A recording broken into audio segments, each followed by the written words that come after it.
Park Row Books and HarlequinAudio present Madam Queen by Mary K. McBrayer. Performed by Janina Edwards. For Madam Queen of Policy. Author's Note. I learned about Madame Stephanie St. Clair by a stroke of luck. During my first trip to New York City, I had to see about the Museum of the American Gangster.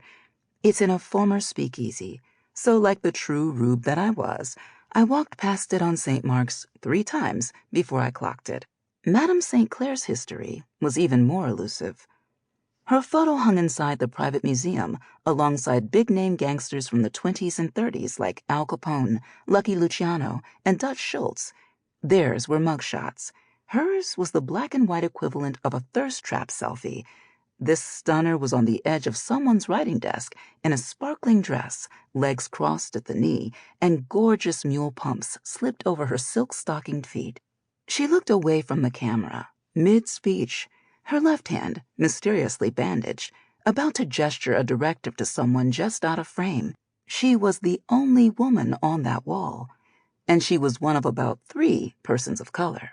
Bumpy Johnson and Frank Lucas were pictured, although I later learned that those guys were her direct descendants, criminally speaking.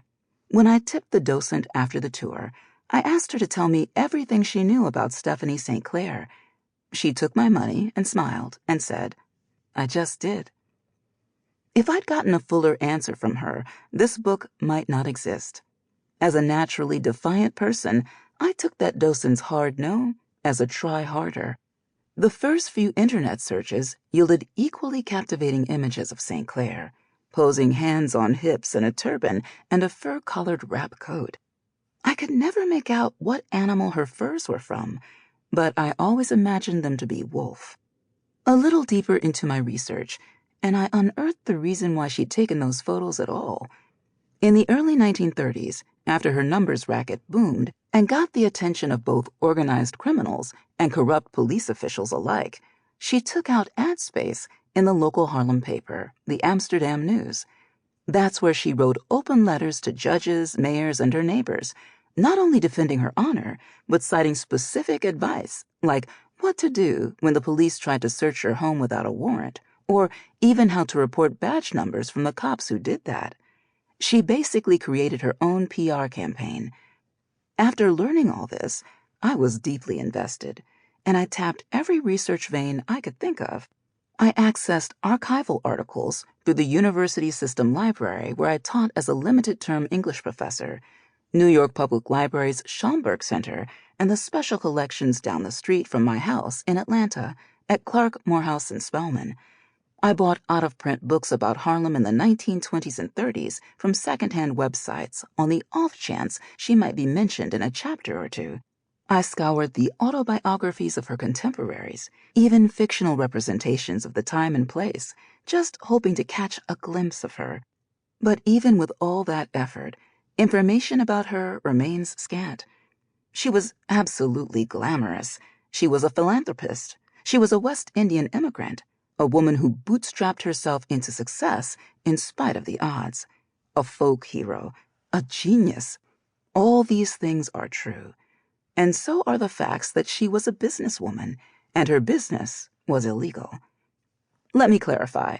She was firstly a businesswoman, not a criminal. But because her business happened to be criminal, she had to engage with criminals. Like the adage goes, when you hang around shit, you get shit on you. The criminals she had to deal with were no small potatoes. They were those infamous villains whose names are still known, whose mugshots hung in the museum. The more I learned about her, the more enthralled I became. The more I wondered, why had I never heard of this woman before? I love gangster shit, fictional and historical alike. I like to think I'm pretty well versed in the lore. I may not know the details of every criminal's home life or the nuance of their relationship with their parents, but usually their names at least ring a bell. So, to my question above, why had I never heard of her? I drew the obvious answers: racism and sexism. For sure, those are huge impediments to Sample complete. Ready to continue?